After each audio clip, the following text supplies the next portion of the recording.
Don't get me wrong, Lily and Lucas were my adorable darlings, but wrangling two newborns mostly by myself was a Herculean task. I hadn't slept a full night in months. Halloween was just around the corner and the neighborhood buzzed with excitement, but not me.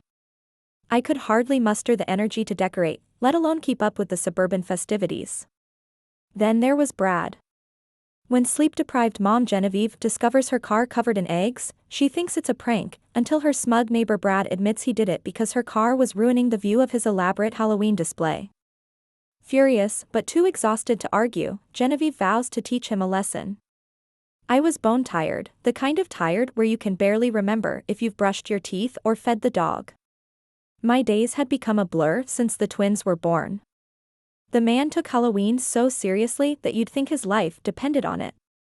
Every year, he turned his house into a haunted carnival complete with gravestones, dioramas of skeletons, huge jack-o'-lanterns, the works.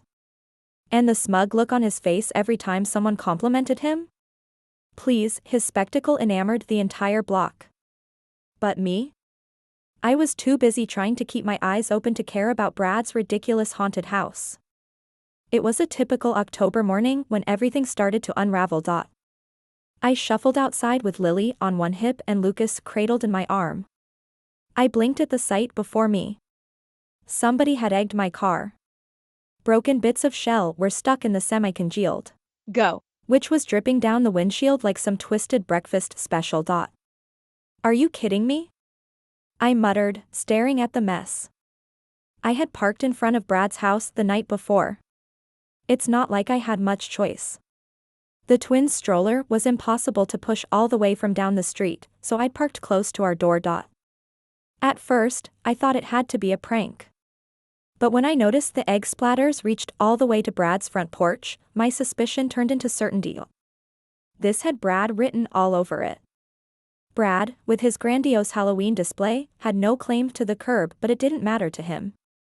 The man was as territorial as a wolf during the Halloween season. I marched over to his house, barely able to contain the rage bubbling up inside me. I banged on his door, harder than I probably needed to, but I didn't care. I was done playing nice. What? Brad opened it, looking more smug than usual. He crossed his arms over his chest, and I swear, the arrogance just radiated off him. His house was already in full Halloween mode. Fake cobwebs hung from the gutters, a plastic skeleton waved at me from the porch, and there was a witch lazing in one of the Adirondack chairs, the whole over-the-top mess. I wasted no time.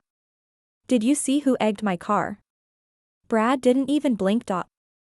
I did it, he said, as if he was telling me the time of day. Your car's blocking the view of my decorations. I stared at him, stunned. You egged my car because it was parked in front of your house? You didn't even ask me to move it, you just ruined it. He shrugged, completely unfazed. How can people appreciate my display if they can't see it from the road? I blinked. For a second, I thought I might have misheard him. Are you for real? He had the audacity to shrug. I'm the Halloween king. People come from all over to see this display, Genevieve. I'm just asking for a little cooperation. You're always parked there. It's inconsiderate and it's ruining the vibe. Inconsiderate? I was balancing two babies, barely keeping it together, and this man, this egomaniac, was talking to me about inconveniences. Well, I'm sorry my life gets in the way of your spooky graveyard, I snapped. I've got twins, Brad. Newborn twins. Yeah. I know, he said, leaning against the doorframe like we were discussing the weather. Maybe you should park somewhere else. I park there because it's easier for me to reach my car when I'm carrying two babies and hauling a stroller. Brad shrugged. That's not my problem, Genevieve. Listen, you can park there again after Halloween is over, okay? I stood there, speechless, my anger boiling over. But exhaustion is funny like that, it snuffs out rage before it can burn too brightly. Fine, I snapped. So instead of screaming, I turned on my heel and went back inside, shaking with a mix of frustration and disbelief. But something clicked as I washed the egg off my car later. Brad wasn't just some harmless, overzealous neighbor. He was a bully and I had had enough. If he wanted to play dirty, fine. I was about to play smarter. A genius idea hit me as I sat in the nursery rocking Lily to sleep that night. Brad's weakness was his pride. He needed his haunted house to be the talk of the town. I didn't have the energy for confrontation, but revenge? That I could handle. I waited a day, then casually strolled over to his yard while he was adding even more decorations to his front porch. Hey, Brad, I said, trying to sound cheerful. I've been thinking, it really was inconsiderate of me to block your display. You always put so much effort into it, have you thought about giving it an upgrade? He paused, suspicious. Upgrade? Yeah. Like some high-tech stuff. You know, fog machines, ghost projectors. You've already got such a great setup, but if you really want to impress people, those would take it to the next level. His eyes lit up, and I knew I had him. Brad was predictable. If there was a chance to outshine the neighborhood, he'd take it. I rattled off some brands I'd researched. They were all terrible machines with one-star reviews that were notorious for breaking down and developing strange faults. But he didn't need to know that. You think so? He asked, already mentally designing his Halloween masterpiece. Oh, absolutely. You'd be the talk of the neighborhood. And with that, I walked away, satisfied. Now, all I had to do was wait. Halloween night arrived and Brad's house looked like something out of a horror movie. He'd gone all out, as expected. There was a crowd of kids and parents gathered on the sidewalk marveling at the fog rolling out across his lawn. Brad stood in the middle of it all, basking in their admiration. I watched from my porch with Lily and Lucas bundled in my lap, feeling a bit like a villain in some low-budget drama. I had to admit his setup looked impressive until it didn't.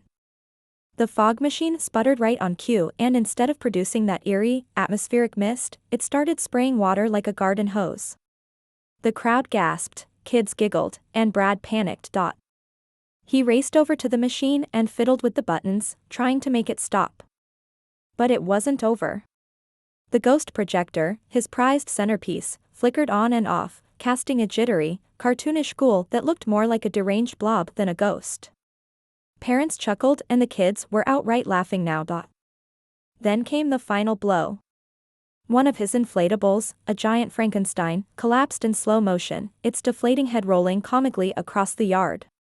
Some teenage boys thought it was hilarious and, with Halloween mischief in the air, they grabbed a carton of eggs and launched them at Brad's house with gleeful precision. Brad was losing it, running back and forth, trying to salvage what little dignity he had left, but it was too late. His haunted house of horrors had turned into a haunted house of hilarity, and there was no coming back from it.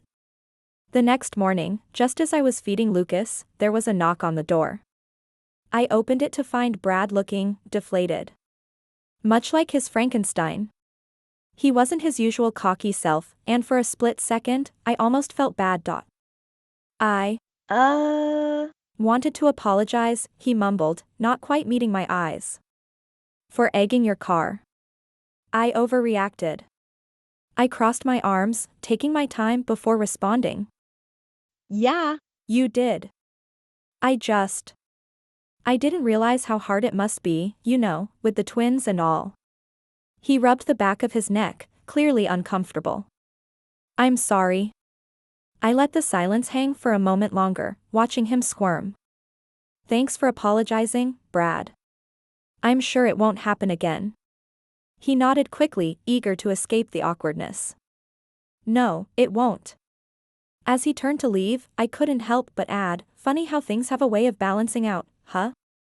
He glanced back, and for once, Brad had nothing to say.